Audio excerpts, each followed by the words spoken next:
Awak kapal dari Malaysia bergidik, TNI Angkatan Laut tabrakan kapal pemasok 11 kg narkoba, satu anggota nekat melompat.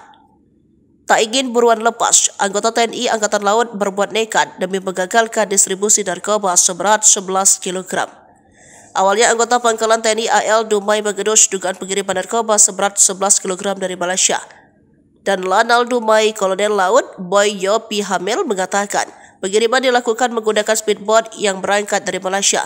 Anggota lantas bergerak menuju perairan Selinsing Kabupaten Bengkalis menggunakan speedboat patroli. Tidak berselang lama, terlihat speedboat yang mencurigakan sehingga terjadi aksi kejar-kejaran. Meski sudah dilepaskan tembakan peringatan sebanyak 1 kali ke udara, speedboat yang dikejar masih terus melaju. Disinilah aksi nekat anggota TNI AL bermula. Mengutip situs Puspon TNI, mereka menabrakkan speedboat patroli ke speedboat pelaku yang diduga membawa narkoba. Kemudian salah satu personel Lanal Dumai melompat ke speedboat pelaku dan berhasil mengamankan 3 orang ABK terduga pelaku.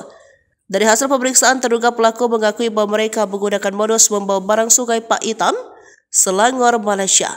Selanjutnya barang haram tersebut dibawa ke lokasi ditentukan dengan tanda kayu.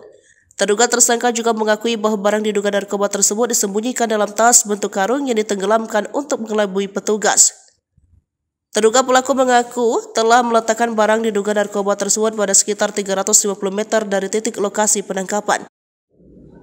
Di lokasi tersebut, tim berhasil menemukan satu buah tas berisi 11 bungkus teh Cina yang diduga berisi narkoba jenis metapetamin. Dalam penangkapan ini, tim gabungan TNI AL berhasil mengamankan 3 pelaku. Sayangnya tidak tertulis negara asal ketiga pelaku ini. Dari hasil penyelidikan awal, 2 tersangka masing-masing mendapat upah 5 juta per kilogram, sedangkan satu lainnya diupah 1 juta per kilogram. Prediksi nilainya hampir mencapai 41 miliar rupiah.